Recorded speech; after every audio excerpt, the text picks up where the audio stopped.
এতিয়া সময় হ'ল 7:34 অহা কথা আছিলে 6:15 আহি পাইছে এতিয়া ট্ৰেইন আজি ট্ৰেইন লেট হৈছিলে আৰু এইখন ট্ৰেইনতে আমি যামগৈ জয়পুৰলৈ কপিলে খোজকাঢ়ি আগুৱাই গৈ আছে বহুত আগ্ৰহে আগুৱাই গৈ আছে যে সি সুস্থ আহিব মনত এটা আশা লৈ গৈ আছে আৰু আমাৰ ডবাটো আগত আছে এতিয়া বলক তাত ডবাটোত আমি উঠি লৈ যাত্ৰা কৰিম জয়পুৰলৈ ফাইনেলি বিচাৰি পালোঁ আমাৰ এই ডবাটোতে যাম A1 ডবা আপোনাৰ AC 2 টায়াৰ হয় ইয়াতে কনফাৰ্মেশ্যন হ'ল আমাৰ টিকেটটো ইয়াৰ এইটো ডবাতে যাত্ৰা কৰি পামগৈ আমি জয়পুৰ য'ত নেকি কপিলৰ চিকিৎসা হ'ব আকৌ পুনৰ কেতিয়া ঘূৰি আহোঁ নাজানো এতিয়া যাওঁ বলক উঠোঁগৈ এই ট্ৰেইনত আমাক আজি বিদায় দিবলৈ আহিলে কপিলৰ দেউতাক কেনেকুৱা লাগিছে দেউতা আজি কওকচোন কপিলৰ সুস্থ হৈ আহিব আজি ভালে লাগিছে আপুনি বহুত দিন কষ্ট কৰিলে অটো চলাই কষ্ট কৰি আছিলে তেখেতে অটো চলাই আজি তাক সুস্থ কৰি ঘূৰাই আনিব ওলাইছোঁ মিষ্টাৰ বিটু মনটো খুব ভাল লাগিছে ন আপোনাৰ নিচিনা মানুহ পোৱাই নাছিলোঁ বৰ্তমান পাই কিনে মনটো ভাল লাগিলে নাই মই মানুহৰ বাবে কৰি থকা মানুহ আপোনাৰ দেউতাকৰ মুখত এটা হাঁহি বিৰিঙাবৰ বাবে আপোনাৰ ল'ৰাক আজি লৈ যাব বিচাৰিছোঁ জয়পুৰলৈ মাত্ৰ আশীৰ্বাদ কৰক যাতে সুস্থ হৈ ঘূৰাই আনিব পাৰোঁ ঠিক আছে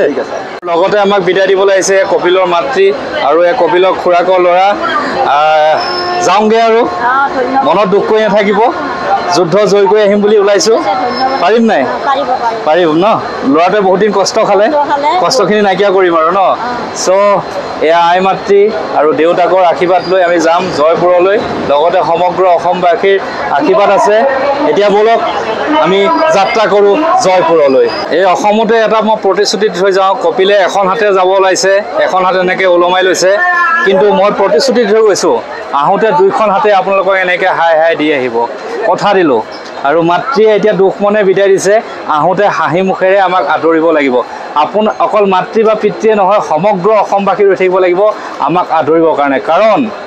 মই ওলাইছোঁ অসমৰ এজন যুৱকৰ জীৱন বচাবলৈ মনত ৰাখিব কথাষাৰ এয়া ট্ৰেইনৰ দুৱাৰ খুলি দিলে আমি এতিয়া এণ্ট্ৰি মাৰিব লৈছোঁ এয়া উঠি আহিলোঁ ট্ৰেইনৰ ডবাত যিটো ডবাত গৈ আমি পামগৈ জয়পুৰ আহা কপিল উঠি আহা এয়া এতিয়া সোমাই যাম ভিতৰলৈ ধুনীয়াকৈ টিকেট মতে বহিব লাগিব ধুনীয়াই হয় ট্ৰেইনৰ ভিতৰতো প্ৰথমবাৰৰ বাবে এটা এক্সপিৰিয়েঞ্চ হ'ব ট্ৰেইনত খুবেই ভাল লাগিছে আহি পেলাই এইটো হ'ল 8 নম্বৰ ছিট কপিলৰ আৰু এইটো মোৰ 10 নম্বৰ মানে ওপৰত দিছে তলত বেলেগ বহিব চ' এয়াই হ'ল আমি এইটো ডবাতে এইটো কেবিনতে আমি যাত্ৰা কৰিম জয়পুৰলৈ চ' বহি ল'লোঁ ট্ৰেইনত এনেদৰে এটা আশা লৈ ওলাইছোঁ ল'ৰাজনক সুস্থ কৰি পুনৰ অসমলৈ ঘূৰাই আনিম বুলি এইটো জাৰ্ণিটো জয়পুৰৰ ছেকেণ্ডটো ব্লগ হ'ব কি হয় আজি ৰাতিটোত কি নহয় সকলোবোৰ দেখাম ভিডিঅ'টো কণ্টিনিউ চাই যাব প্ৰত্যেকটো ভিডিঅ'কে আপোনালোকে ছাপোৰ্ট কৰিব লাগিব আৰু আপোনালোক আমাৰ লগত সদায় থাকিব লাগিব ঘূৰি অহা দিন পৰ্যন্ত চ' আমাৰ ট্ৰেইন গৈ আছে যাত্ৰা আৰম্ভ হ'ল আৰু মই খাই আছোঁ লিটল হাৰ্টছ কাৰণ দিনটো একো খোৱা নাছিলোঁ বহুত ভোক লাগি আছিলে এতিয়া এইটো চাহ খোৱা এটা ফিলিংছ এটা আহিছিলে সেইবাবে লিটল হাৰ্টছ খাই লৈছোঁ লিটল হাৰ্টছ আৰু পানী খাম এনেদৰে জাৰ্ণি কৰি থাকিম আৰু খোৱাটোনো কি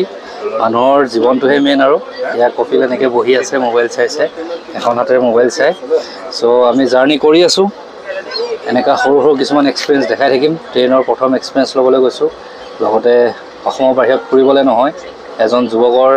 জীৱন সুৰক্ষা কৰিবলৈ গৈছোঁ গৈ আছোঁ চাই থাকিব সময় হ'ল 10টা আৰু আমি বেডত উঠিলোঁ আৰু এইপিনে কপিলে মোবাইল চাই আছে কথাটো হ'ল কি মানে ট্ৰেইনত ভাত দিয়া ফেচিলিটি আছে বুলি কৈছিলে কিন্তু ভাত নিদিলে এইটো বোলে ডবাত ভাত নিদিয়ে যিটো 2 টায়াৰ AC ভাত নিদিয়ে সেইবাবে আজি ৰাতিটো হয়তো অনাহাৰে কটাব লাগিব বেয়া লাগিছে কপিললৈ সিও নোখোৱাকৈ থাকিলে উপায় নাই এয়াই হ'ল এটা জাৰ্ণি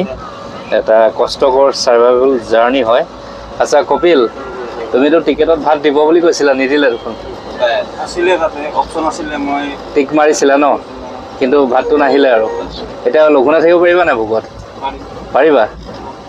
এয়া আৰু মানে এই এতিয়া কৈছিলে যে টিকেটতে ভাতৰ আছে এই নন ভেজেই মাৰিছিলে টিকটো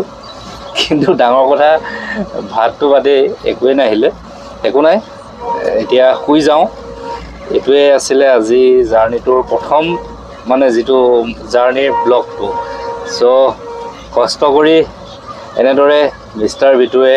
কাৰোবাৰ জীৱন কাৰোবাক সুস্থ কৰিবলৈ ওলাইছে জয়পুৰলৈ আপোনালোকে মাত্ৰ মোৰ ভিডিঅ'বিলাক ছাপোৰ্ট কৰি যাব কাৰণ এটা কাৰণে ছাপোৰ্ট কৰিবলৈ কৈছোঁ এটা কাৰণে শ্বেয়াৰ কৰিবলৈ কৈছোঁ এতিয়াও আমাৰ পইচা যথেষ্টখিনি উঠিবলৈ বাকী আছে 2.5 লাখ টকা জমা হৈছে আৰু 50,000 টকা এতিয়াও বাকী আছে। আশা কৰিছোঁ জয়পুৰ পোৱালে পোৱালে সেই 50,000টো আমাৰ জমা হৈ যায় যেন। তাৰপিছত আমি যাতে ভালদৰে চিকিৎসা কৰি আনি এই ল'ৰাজনে ইমান কষ্ট কৰি আছে তাৰ কষ্টখিনি যাতে সফল কৰাব পাৰোঁ তাকে কামনা কৰিলোঁ। যিমান পাৰে নিস্বাৰ্থভাৱে ভিডিঅ'বোৰ শ্বেয়াৰ কৰক, ভাল মানুহৰ হাতত পৰক। যি পাৰে কোনোবাই ডনেট কৰিব আৰু যিসকলে কৰিলে তেওঁলোকে কৰিব নালাগে, মই বাৰে বাৰে কৈছোঁ। বহুতে কৰাই কৰি আছে, নকৰিব। যিসকলে কৰিলে তেওঁলোকে মাত্ৰ শ্বেয়াৰ কৰক। আৰু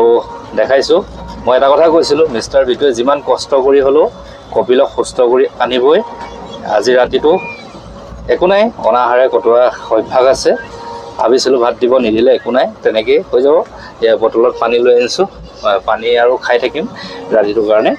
চ' বাই বাই। নতুন ব্লগ কাইলৈ ৰাতিপুৱাৰ পৰা আৰম্ভ হ'ব বা কাইলৈ বা পৰহিলৈ পাই থাকিব। প্ৰত্যেকটো এক্সপিৰিয়েঞ্চে আপোনালোকক জনাই থাকিম। আপোনালোকে মাত্ৰ ভিডিঅ'বিলাক ছাপোৰ্ট আৰু শ্বেয়াৰ কৰি যাব বুলি আশা কৰি বিদায় মাগিছোঁ। Bye bye.